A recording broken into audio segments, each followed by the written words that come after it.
Hola a todos.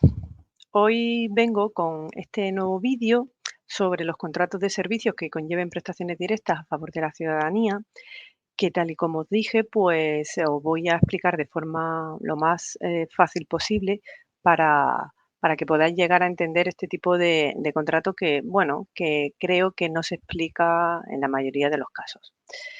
Este contrato es una especialidad propia del contrato de servicio y es nuevo dentro de la Ley 9/2017. Con la ley anterior, texto refundido 3/2011, en la ley anterior, como os digo, se consideraba como el contrato de gestión de servicio público, o mejor dicho, el contrato de gestión de servicio público que se encontraba regulado en el texto refundido de 3/2011. El contrato de gestión de servicio público es la figura que se acerca más al actual contrato de servicio que conlleven prestaciones directas a favor de la ciudadanía, ¿vale?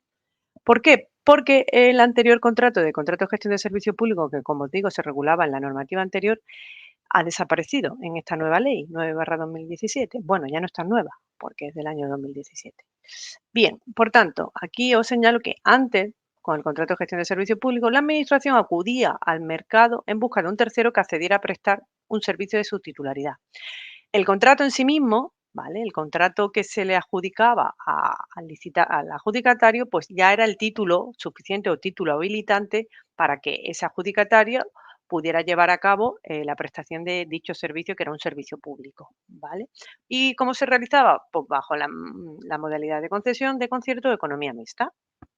Bien, ahora con la actual ley, la 9/2017, pues la ley de contrato del sector público debe redefinir el mapa y para ello crea diversos tipos de contratos en función de su objeto y en función del riesgo operacional. ¿Por qué? Perdón. Porque hay que plantearse una serie de cuestiones para saber si nos encontramos ante un contrato de servicio, ante un contrato de concesión de servicio público o ante el contrato de un servicio directo a favor de la ciudadanía, que conllevan prestaciones directas a favor de la ciudadanía. Por tanto, ¿existe o no un servicio público? Si no es un servicio público, si lo que se va a prestar no es un servicio público, estamos ante un contrato de servicio. Si sí es un servicio público, estamos ante un contrato de servicio que conlleva prestaciones directas a favor de la ciudadanía, que anteriormente era el contrato de gestión de servicio público. ¿Existe o no riesgo operacional que se traslada al contratista? Si no existe riesgo operacional, estamos ante un contrato de servicio. Y si sí existe riesgo operacional, estamos ante un contrato de concesión de servicio público, ¿vale? Ante un contrato de concesión de servicio público o no público, ¿vale? Porque siempre que haya traslado del riesgo operacional, siempre va a ser una concesión de servicio independientemente de que ese servicio sea un servicio público o no lo sea, ¿vale?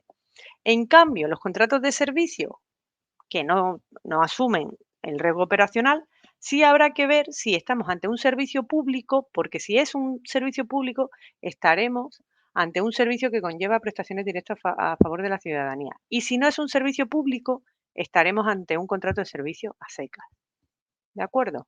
Por tanto, con la nueva ley desaparece el contrato de gestión de servicio público.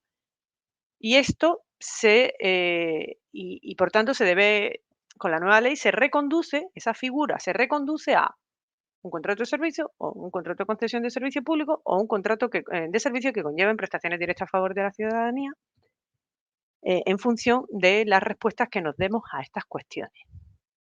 ¿De acuerdo? Vale, pues seguimos. Regulación específica del servicio público. Hay dos elementos que confluyen y que son la base de la cuestión, la contratación pública y la gestión del servicio público, ¿vale? Porque si nosotros simplemente eh, necesitamos contratar un servicio en el que al adjudicatario no le trasladamos el riesgo operacional y tampoco es un servicio público, pues simplemente estaremos tramitando un contrato de servicio. Pero si hay que gestionar un servicio público, tendremos que acudir, y siempre y cuando no se traslade el riesgo operacional, tendremos que acudir a los que conlleven prestaciones directas a favor de la ciudadanía. Aquí, a pesar de que el contrato de gestión de servicio público desaparece para el legislador español, no desaparece la necesidad de prestar esos servicios y de seguir licitando seguir realizando las licitaciones necesarias para dar respuesta a esas necesidades que anteriormente las cubría o se cubrían mediante el contrato de gestión de servicio público. También otra cuestión que tenemos que tener en cuenta que no es lo mismo el régimen jurídico del servicio público que el régimen jurídico del contrato, ¿vale? El régimen jurídico del contrato será lo que se establezca en la ley de contrato del sector público, que será un contrato administrativo, etcétera, etcétera. Cuando hablamos del régimen jurídico del servicio público, es porque cuando acudimos a un contrato que conlleve prestaciones directas a favor de la ciudadanía, hay que establecer el régimen jurídico del servicio que se va a prestar. El régimen jurídico del servicio público que se va a prestar, ¿vale? Por ello, pues se han incluido las reglas del artículo 312, que el artículo 312, que ahora vamos a ver, regula específicamente este contrato de prestaciones que conlleva, perdón, de servicios de prestaciones directas a favor de la ciudadanía, se regula específicamente en este artículo 312, que ahora veremos todos los requisitos que son necesarios, ¿vale? Y en el artículo 284 regula las concesiones. ¿Por qué? Porque cuando se traslada el riesgo operacional al adjudicatario, independientemente de que sea un servicio público o no lo sea, acudiremos a una concesión de servicio. Bien, por tanto, los servicios públicos que se prestaban bajo la figura del contrato de gestión de servicio público con la nueva ley, pues podrán ser contratos de servicio que conlleven prestaciones directas a favor de la ciudadanía cuando no se traslada el riesgo operacional y cuando sea un servicio público, podrá ser un contrato de concesión de servicio público cuando se traslada al adjudicatario el riesgo operacional y también eh, podrá ser un simple contrato de servicio, como hemos dicho anteriormente, y por último, esta figura que también os lo quería decir porque se podrá realizar mediante acuerdo de acción concertada al margen de la Ley de Contratos Sector Público que se regula en el artículo 11.6, que son contratos excluidos de la Ley de Contratos Sector Público, ¿vale? Bien, la calificación jurídica del contrato.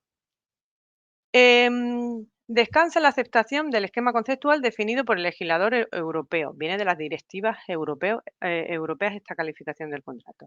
Pues el contrato de concesión de servicio público, como hemos dicho anteriormente en el artículo 15, implica la transferencia al concesionario del riesgo operacional. En el caso de los contratos de servicios, no importa si el servicio se presta directamente al usuario o a la administración. Eso tenerlo en cuenta. Esto no es textual de la ley, ¿vale? Esto lo digo yo. No importa si ese servicio se presta directamente al usuario o a la administración. Lo importante para que sea un contrato de servicio es que no asuma el riesgo operacional. Después, el artículo 312 que regula los contratos que conlleven prestaciones directas a favor de la ciudadanía son prestaciones que integran lo que anteriormente era el contrato de gestión de servicio público y prestan o cubren la necesidad de prestar un servicio público. Pero ese servicio, cuando hablamos de los contratos que conlleven prestaciones directas a favor de la ciudadanía, el núcleo importante es que se presta un servicio público, no tanto que se preste hacia el ciudadano, sino lo que se presta es un servicio público, es lo más importante, independientemente que se preste directamente al ciudadano o no. Como os decía, en el artículo 312 se regula las especialidades del contrato de servicio que conlleven prestaciones directas a favor de la ciudadanía, ¿vale? Solo se trata de servicios públicos, que es lo que os he dicho hasta ahora.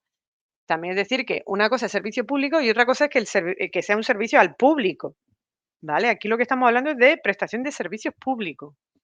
Por tanto, es necesario que se den los siguientes requisitos. A. Antes de contratar deberá haberse establecido un régimen jurídico, también os lo señalaba antes. Un régimen jurídico no del contrato, un régimen jurídico del servicio público que se va a prestar. Lo que se llama en la administración local, a esto se le llama la publicatio, que no es otra cosa que determinar por parte de la administración que ese servicio público es propio, que ese servicio que queda asumido como propio por parte de la administración. ¿Vale? El adjudicatario estará sujeto a las obligaciones de prestar el servicio con la continuidad convenida y garantizar a los particulares el derecho a utilizarlo en las condiciones que hayan sido establecidas y mediante el abono, en su caso, de la contraprestación económica fijada. Esta es una obligación plus extra a los típicos contratos de servicio. ¿Por qué? Porque como se trata de un servicio público, debemos garantizar que el servicio se presta con la continuidad convenida, ¿vale? Es necesario también de cuidar el buen orden del servicio, de indemnizar los daños que se causan a terceros como consecuencia de la prestación del mismo. em, y de entregar en su caso las obras e instalaciones a que esté obligado con arreglo al contrato en el estado de conservación y funcionamiento adecuado. Es decir, tú prestas un servicio público y una vez que concluyes el mismo debes devolver las obras e instalaciones que has hecho uso para poder prestar ese servicio, ¿vale? Los bienes afectos al servicio no podrán ser objeto de embargo, porque estamos hablando de servicios públicos, y esos bienes serán bienes demaniales. Si el incumplimiento por parte del contratista se derivase perturbación grave y no reparable por otro medio en el servicio y la administración no decidiese la resolución del contrato, podrá acordarse el secuestro o intervención del mismo hasta que aquella desaparezca. En este caso, la administración puede optar por el secuestro, ¿para qué? Con la finalidad de que el servicio público siempre se preste, no haya ninguna incidencia o ningún problema que interrumpa ese servicio, lo cual sí podría ocurrir en un contrato de servicio. La Administración conservará los poderes de policía, que no son otros que el revisar o el fiscalizar que esa prestación de servicio público se realice de forma adecuada. Y con carácter general, la prestación de los servicios que conlleven prestaciones directas a favor de la ciudadanía se efectuará en dependencias o instalaciones diferenciadas de las propias de la Administración contratante, pues para evitar que haya equívoco en cuanto al que presta el servicio, ¿vale? Porque esto no es otra cosa que una gestión de servicio público, pero una gestión indirecta, ¿vale? Pues esto serían las características generales, respecto a los contratos que conllevan prestaciones directas a favor de la ciudadanía. Por tanto, cuestiones a tener en cuenta. Solo hace referencia, a este tipo de contrato el artículo 312 de la Ley de Contratos del Sector Público. Es una especialidad del contrato de servicio. No asume el riesgo operacional y el objeto de esa prestación tiene que ser sí o sí un servicio público. ¿De acuerdo? Pues nada, espero que con esto, pues, haya puesto un poquito de luz a este tipo de contratos y nada, nos vemos en el siguiente vídeo. Hasta luego.